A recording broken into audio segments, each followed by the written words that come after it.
A young girl walks to church every day and refuses to leave. When the priest decides to follow her, he discovers a secret that leaves him stunned. Dawson, an old town nestled in the hills, awoke to a thick morning fog as autumn's chill swept dry leaves down its cobbled streets. The locals, going about their daily routines, were unaware of the mystery hidden within the church's weathered walls. The slow tolling of bells at dawn marked the beginning of another day, seemingly like any other.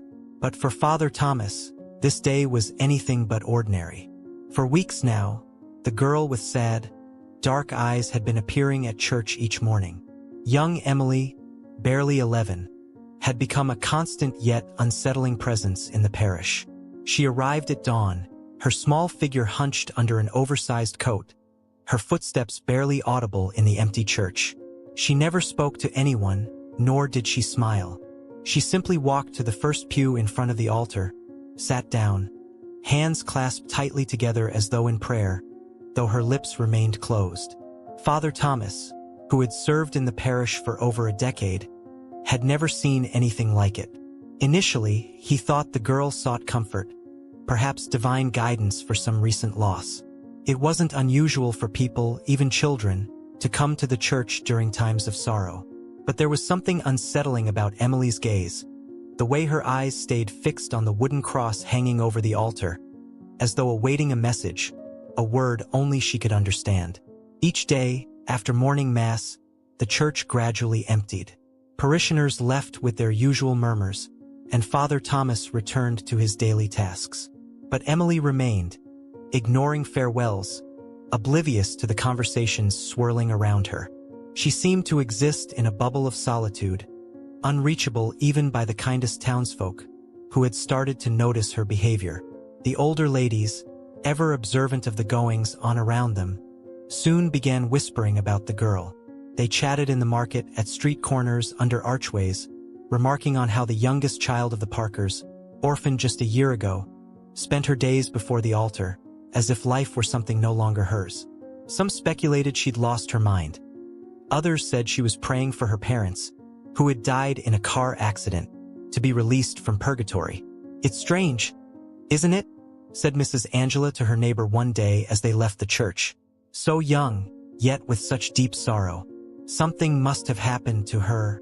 But no one knew for sure what was going on with Emily, not even her grandmother, Mrs. Beatrice, who was now her only living family. The elderly woman, weighed down by her age and the fresh bitterness of grief, rarely left her house and spoke little of the tragedy that had shattered her family. To the townspeople, Emily had become a shadow, a reflection of that family sorrow they preferred to avoid. Father Thomas, however, could not look away. Each passing day, Emily's presence unsettled him more deeply. He felt responsible for her, though he didn't know why.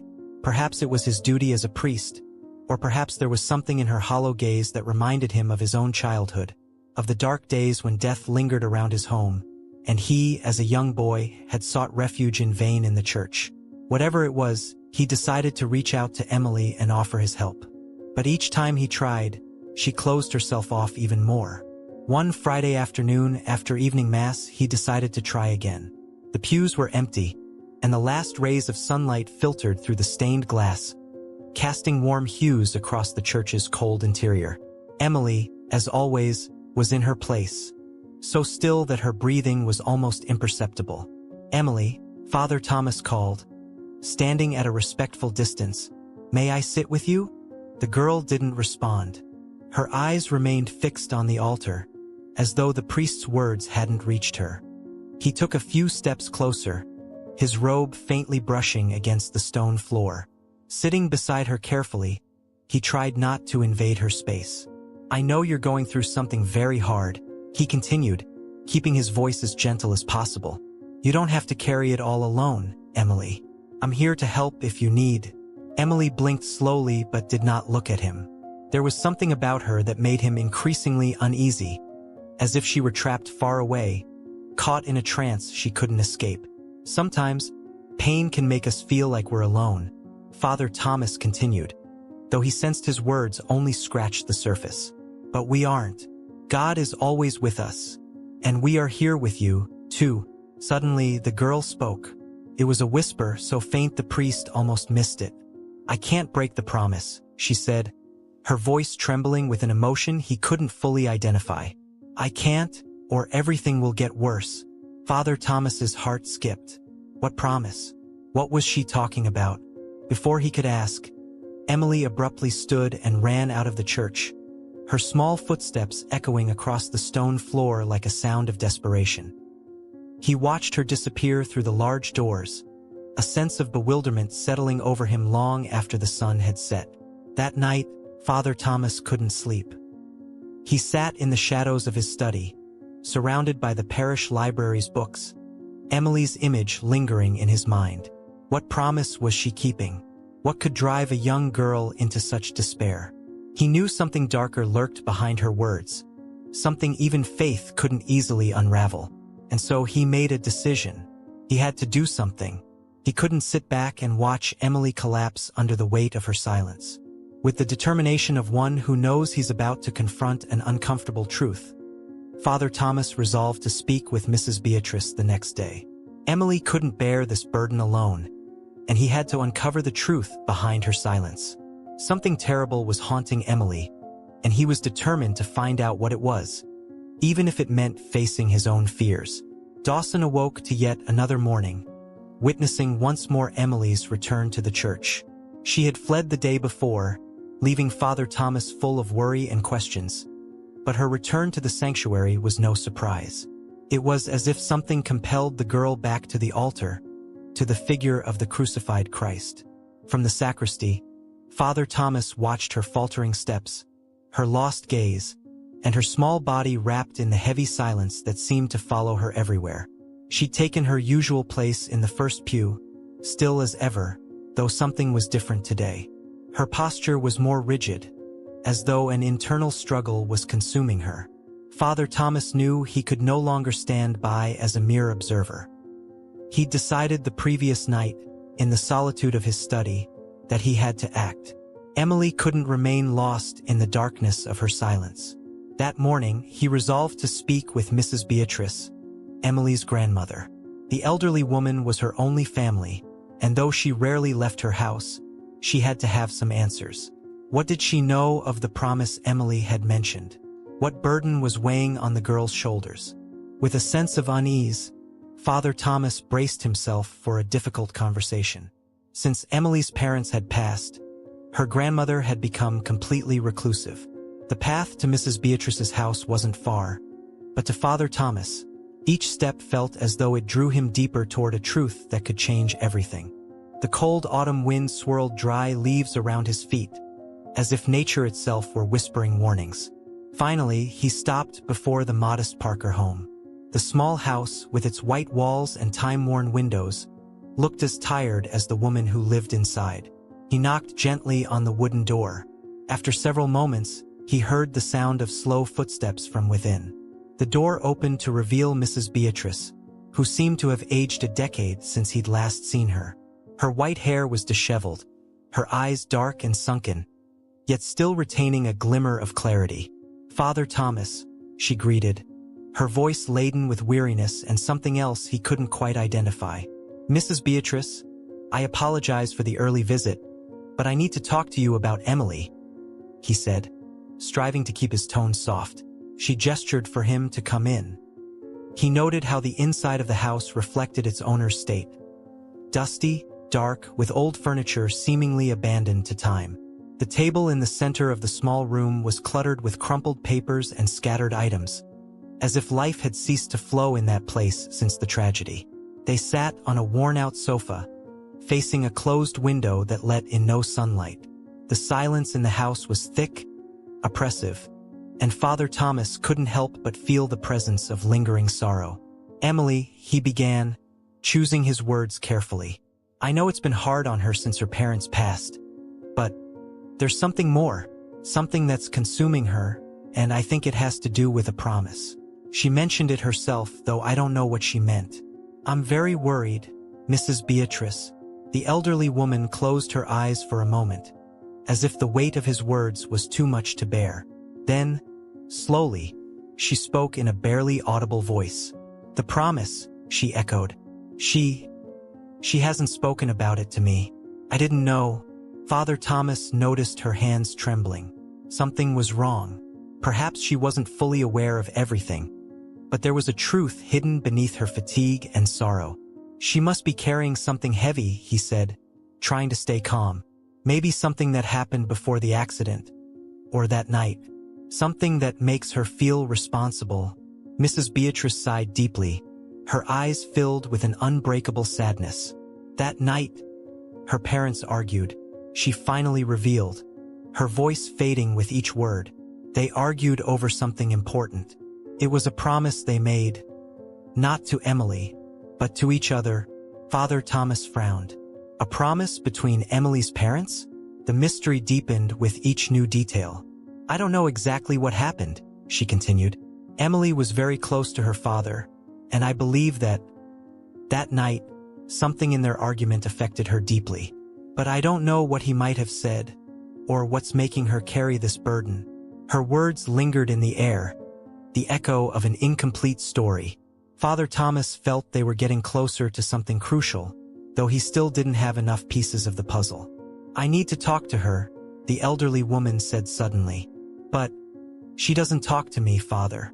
Since the accident, Emily has built a wall around herself, and I don't know how to break it down.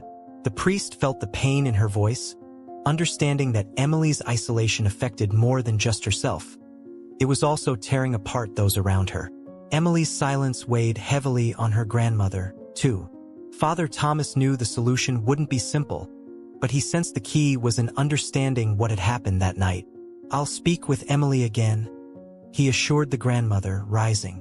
But I need you to try to reach her too, with patience. Maybe together, we can help her free herself from whatever is tormenting her.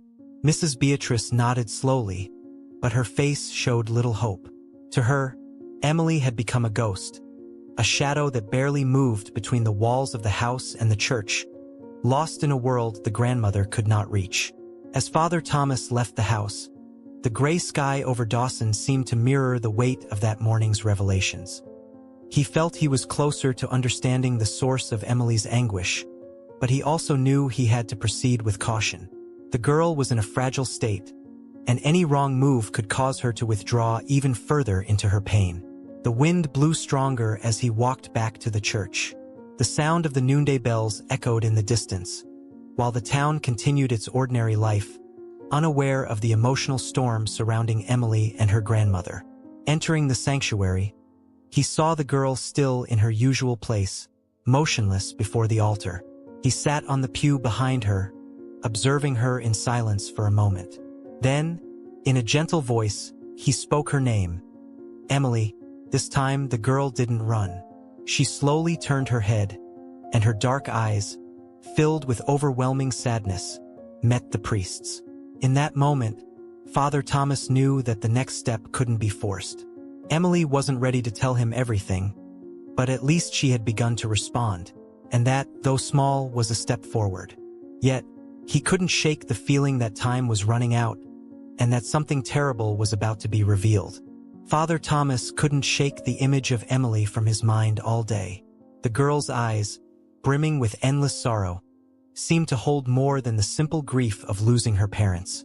There was something deeper there, something dark, hidden in her prolonged silences and evasive responses. Mrs. Beatrice's words about the promise, combined with Emily's reaction, only intensified the priest's unease.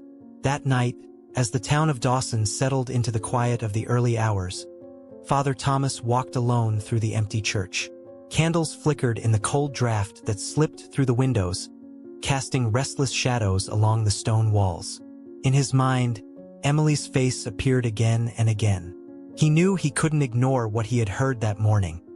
The promise, the guilt consuming the girl. It all pointed to the same night, the tragic accident that had claimed her parents' lives. The priest had tried countless times to approach Emily, each attempt ending with her fleeing from the church or responding with an eerie silence. But now he couldn't keep waiting. He felt that the weight she bore was becoming unbearable, and that if he didn't act soon, Emily might be lost in her grief forever. That same night, he made a risky decision. He decided to stay in the church, hidden in a dark corner near the altar, to observe Emily when she thought herself alone. This wasn't his usual approach, but he felt there was no longer time for subtlety. He needed to understand what was tormenting her. Emily had mentioned a promise she couldn't break, and Father Thomas feared that the weight of it was pushing her towards something dangerous. The hours passed slowly. The church was shrouded in an unsettling dimness, broken only by the gentle flicker of the candles. Hidden behind a column near the altar, Father Thomas waited patiently, knowing that Emily would arrive, as she did every night after everyone had left. Finally, the church door creaked open, and Emily's small steps echoed through the empty temple. She entered like a ghost, her figure cloaked in darkness, moving with a familiarity that evidenced her constant visits. She wore the same gray dress, her hands pressed to her chest as if trying to contain something that threatened to overflow. The girl walked slowly to the front pew, her usual place. Kneeling before the altar, she fixed her eyes on the wooden cross, and for a moment, silence reigned. Father Thomas held his breath, waiting, watching with a pounding heart. Suddenly, Emily broke the silence. She began to speak, but she wasn't praying. Her words were low whispers, barely audible from where he hid, yet clear enough for him to understand she wasn't alone in her mind. The girl was speaking as if addressing someone invisible. "Forgive me," murmured Emily, her voice trembling with an emotion Father Thomas had never heard from her. "I can't break the promise. I just can't." Father Thomas's heart raced. Who did Emily think she was talking to? What promise was she keeping that held her in this state of constant anguish? Emily continued, her voice breaking more with each word. "Dad, Mom, I'm sorry. I shouldn't have insisted on coming back. I shouldn't have asked you to return." Father Thomas felt the air leave his chest. Finally, he was beginning to understand. Emily wasn't simply grieving her parents' death. She was carrying a guilt that wasn't hers.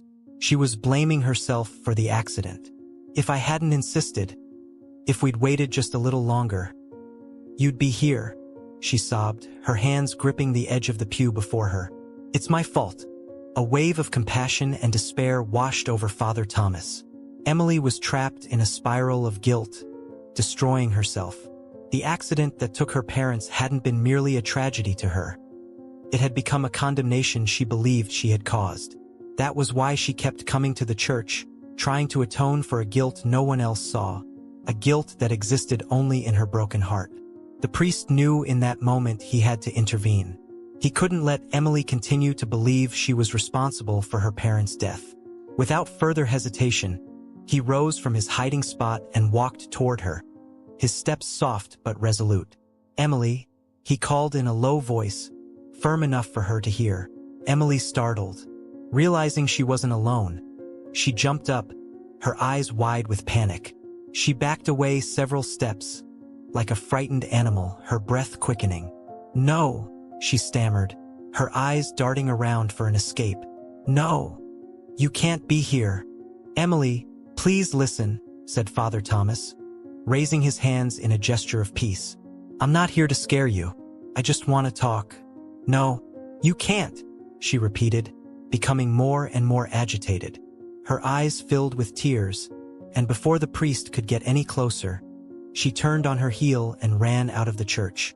Father Thomas watched her vanish into the night's darkness, his heart heavy with helplessness. He had tried to help her but had failed. Emily was more frightened than ever, and now she would likely close herself off even more. But he couldn't give up. Now he knew that Emily believed she was to blame for her parents' death, and he couldn't let that false guilt consume her. He stood there, in the center of the empty church, feeling as though time was running out. The guilt Emily bore was far too heavy for such a young girl, and if he didn't find a way to release her from it soon, he feared Emily might do something irreversible. That night, as he knelt before the altar, praying for guidance, Father Thomas realized he was facing a struggle he couldn't fight alone. He needed help, but he also knew that, in the end, only Emily could free herself from the promise that bound her to her pain. And the haunting question that lingered in his mind was this: what promise was it that the girl felt she couldn't break? Father Thomas could not sleep that night. The echoes of Emily's sobs replayed in his mind like a haunting melody he could not ignore. The image of her fleeing, terrified, left him with a sense of helplessness. He knew he needed to do more, but the path forward was unclear. Emily was trapped in a self-destructive guilt, and he feared that if he didn't act soon, it might be too late to save her. The next morning, the priest rose early, more determined than ever. He had spent the night praying for guidance, and while he hadn't found all the answers, he knew one thing. He had to learn more about the accident that had taken Emily's parents. Somewhere in that tragedy, in the days surrounding it, might lie the seed of the guilt the girl bore. He decided to begin his search at the church. He knew the accident had taken place outside town on a deserted road, but the details had been hazy in the murmurings of the congregation. Maybe someone had seen something, some detail that Emily had kept silent. Father Thomas needed to discover what had made her feel responsible. After morning mass, he approached Mrs. Angela, one of the oldest parishioners and a woman who was usually aware of everything happening in town. If anyone knew more about the accident, it would be her. Mrs. Angela, I was wondering if you recall anything else about the accident involving Emily's parents, he asked casually as she adjusted her shawl over her shoulders. Perhaps something that was mentioned among the neighbors at the time? The woman frowned, trying to remember. Oh, Father, of course I remember that tragedy. It was awful. We all felt it deeply, she said in a low voice, as if afraid to speak too loudly on the topic. The accident happened on the main road near the old bridge. They were coming back from the city that night, and the fog was so thick you could barely see a thing. Some say a large truck forced them off the road. Others think the driver might have been drunk. The priest nodded, processing the information. But none of it explained Emily's guilt. He needed more. Was there anything unusual about that trip? Anything Emily might have mentioned to someone? He pressed, hoping for a loose thread. Mrs. Angela thought for a moment, her wrinkled eyes searching her memory. Well, now that you mention it, I did hear something about an argument before they left the city. I don't know if it was at a relative's house or a restaurant, but it seems there was some disagreement that night, though I wouldn't know what it was about. Father Thomas's pulse quickened. Could that argument be the root of Emily's guilt? Something had happened before they got in the car, and that argument might be the key. Perhaps the girl believed she had somehow set off the events that led to the accident.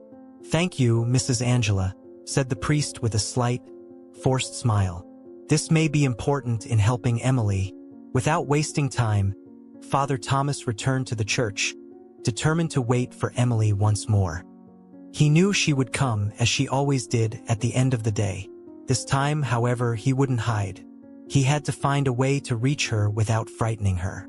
Perhaps the only way to do so was to speak directly, without beating around the bush, to confront her with the reality that none of this was her fault. The day passed slowly, but as evening fell, the church filled once again with the autumn chill seeping through the window cracks. The usual silence enveloped the place, and Emily's small figure appeared again, shuffling towards the altar as if following a ritual she couldn't break. Father Thomas observed her from a safe distance before taking a step forward. Emily, please, don't run this time, he said in a gentle yet firm voice, hoping to avoid a repeat of the night before. Emily froze, her entire body tensing, but she didn't run. Her shoulders shook slightly, and her breathing was fast, as if bracing herself for a confrontation. I only want to help you, Emily. I know you believe all of this is your fault, but it isn't. What happened that night was an accident. You were not to blame, he said, taking another step closer, trying to calm her fears. Emily pressed her lips together tightly, her eyes fixed on the ground. For a moment, it seemed she wouldn't answer. Then, she spoke, but her words were filled with a pain so deep it made the priest shudder. You don't understand, she whispered, barely audible. If I hadn't asked to go home so early, they wouldn't have argued. If I hadn't insisted on leaving, they'd be alive. Father Thomas felt everything click into place. The argument Mrs. Angela had mentioned. Emily, tired of being out, had begged to return home earlier than planned, and that request had sparked a disagreement. In her young mind, that made her responsible for the accident. This was the broken promise that haunted her. "Emily, what happened was a tragedy, but it wasn't your fault," insisted the priest, taking another step closer. "What you said that night didn't cause the accident. It was an accident, my dear, something no one could have prevented." Emily began to cry, but not violently. These were silent tears, the kind that fall when there is no more strength to fight the pain. Her small body shook as the tears flowed down her cheeks, and Father Thomas felt a mixture of relief and sorrow. At least, Emily was finally releasing some of the weight that had been crushing her. "They loved you, Emily, and nothing that happened that night changes that. They wouldn't want to see you suffering like this, burdened by something that wasn't your fault." Silence filled the space between them, and the priest's words hung in the cool air of the church. Emily, still crying, sank onto the pew, too drained to remain standing. Father Thomas moved slowly to sit beside her, saying nothing more, simply offering his presence. He knew that, at that moment, there was nothing else he could say. She needed time to process the storm of emotions within her. Minutes passed, and the priest remained at her side, unmoving, until finally her tears slowed. Her sobs became deep breaths, and the trembling in her body began to subside. "I want you to talk to me when you're ready," said Father Thomas softly, resting a hand on her shoulder.